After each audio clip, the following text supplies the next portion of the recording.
Hi guys, welcome to Upjada. So in this one, I'm gonna give you some Jekyll tips, specifically two of them, which I use the most.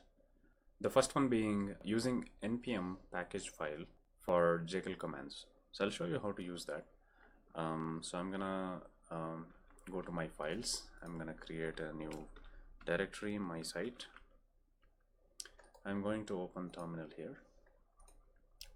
I'll open this in VS Code. I'll move this to somewhere else, and now I will serve this. Okay, so it should show me there is no configuration file and there are no other files, but it still runs successfully. I can go to the code here. There is nothing. What I will do is I'll create a new file called index.html. If you have Emmet installed, the plugin, you can use this, which generates some HTML, basic HTML for you. You should have 3 dashes in order to process this file with Jekyll. I'll have a h1 here, and I'll have something like hello world, right?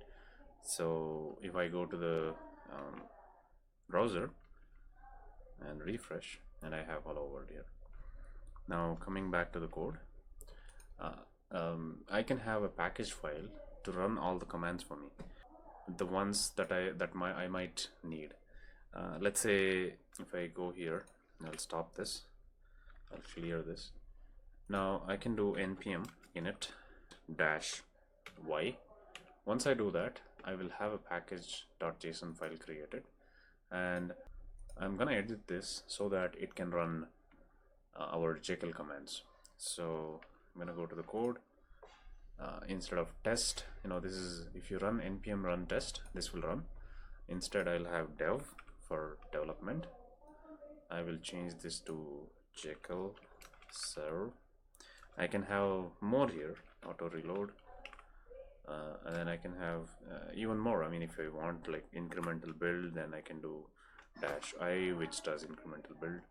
I can have, you can have bundle execute if you're using bundle here. So what it does is it will avoid running the same commands or longer commands again and again. I can also have something like build here, and I can have Jekyll build.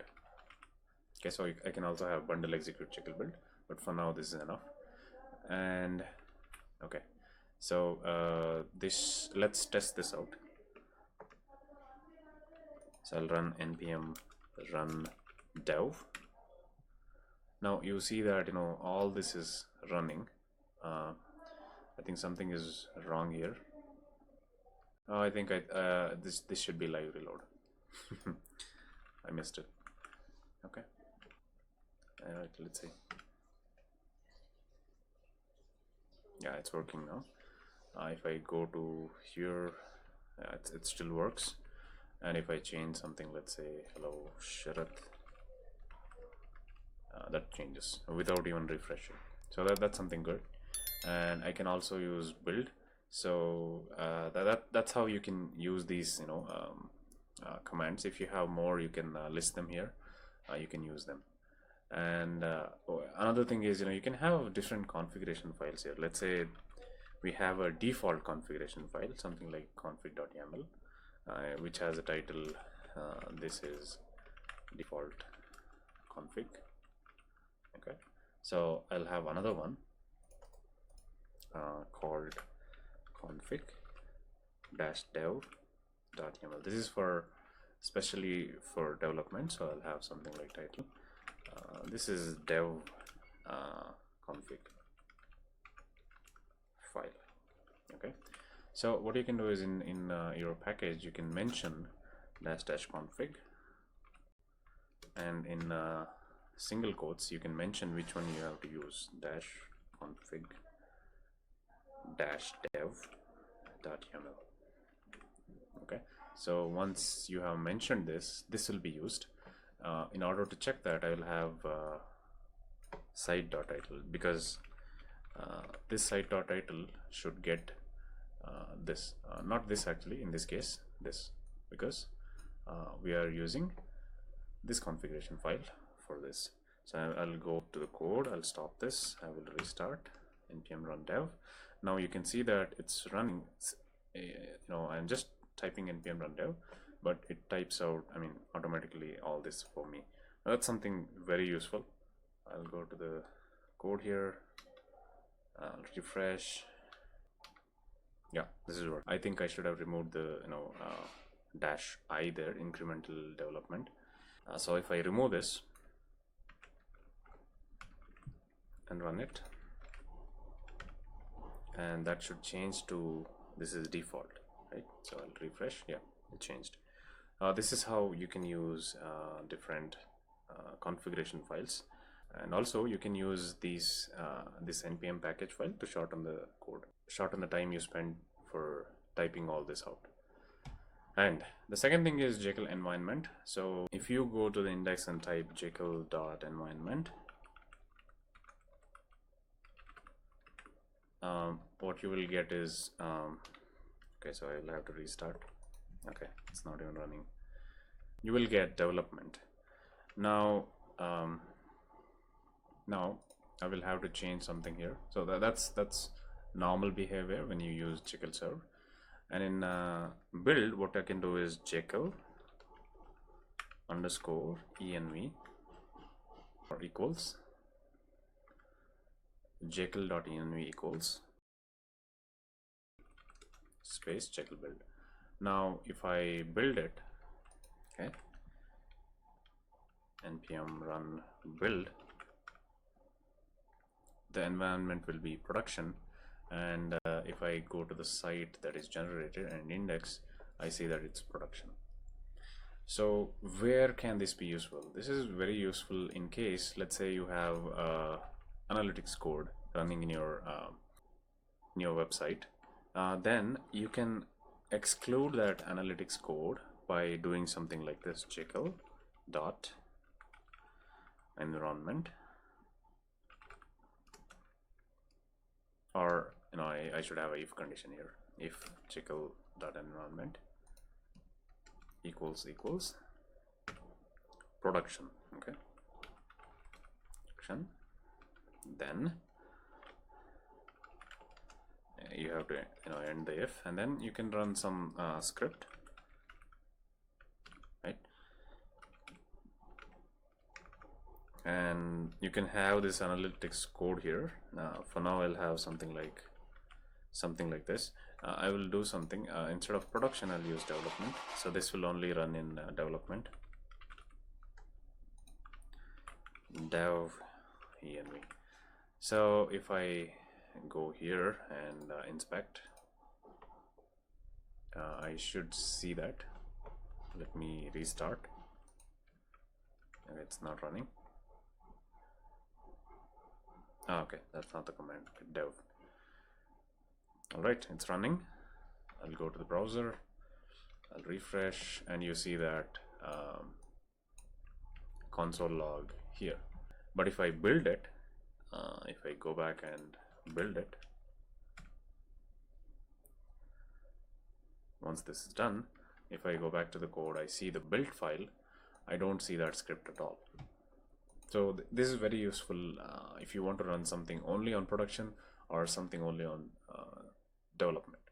You can also use configuration files to do that, but I find Jekyll environment easier to do it. This configuration things you can use for if there are too many things that you have, or too many plugins that are running in production that you don't want them to run in your development. You can do that. You can remove those plugins from here. Something like some plugin, let's say, generates your feed or sitemap.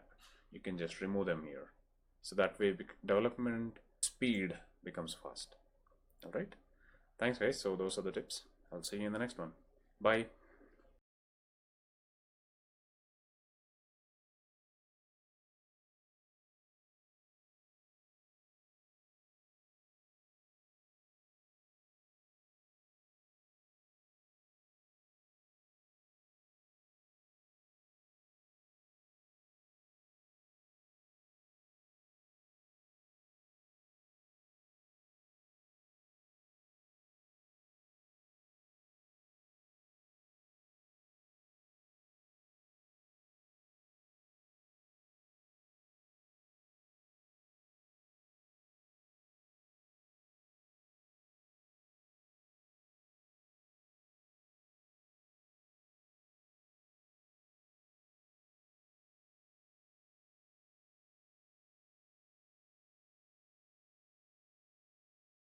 shorten the time you spend for typing all this out.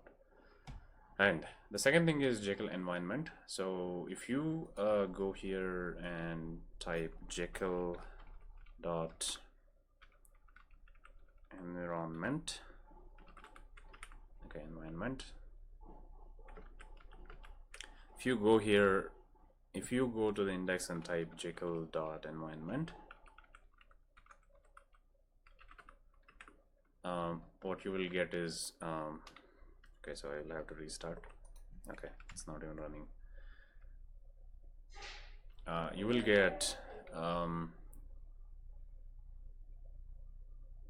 get development. Now now I will have to change something here. So that's normal behavior when you use Jekyll serve.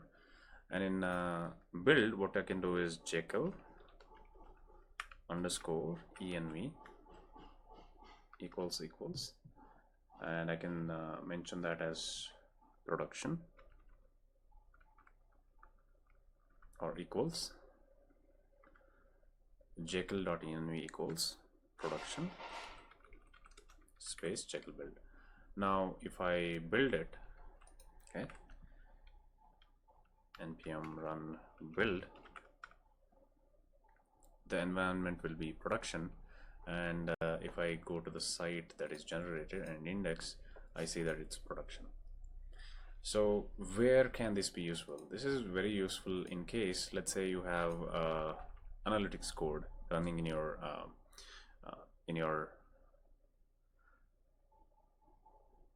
website. Then you can exclude that analytics code by doing something like this: Jekyll dot environment,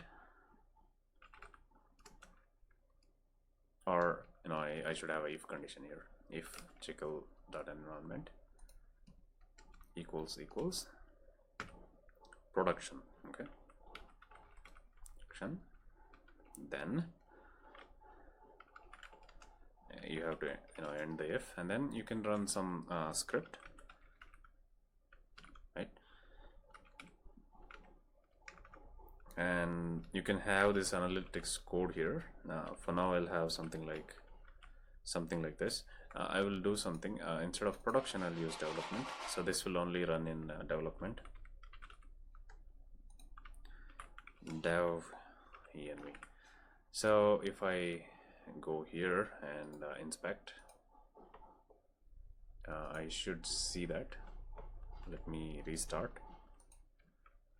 It's not running. Okay, that's not the command, dev. Alright, it's running. I'll go to the browser, I'll refresh, and you see that console log here. I can also have an alert instead of this. Maybe that would be easier. But anyway, so you can use that. But if I build it, if I go back and build it, once this is done, if I go back to the code, I see the built environment, I see the built file. I don't see that script at all. So this is very useful if you want to run something only on production or something only on development. You can also use configuration files to do that, but I find Jekyll environment easier to do it. This configuration things you can use for if there are too many things that you have, or too many plugins that are running in production that you don't want them to run in your development, you can do that. You can remove those plugins from here. Something like some plugin, let's say, generates your feed or sitemap, you can just remove them here, so that way development speed becomes fast. All right, thanks guys. So those are the tips. I'll see you in the next one. Bye.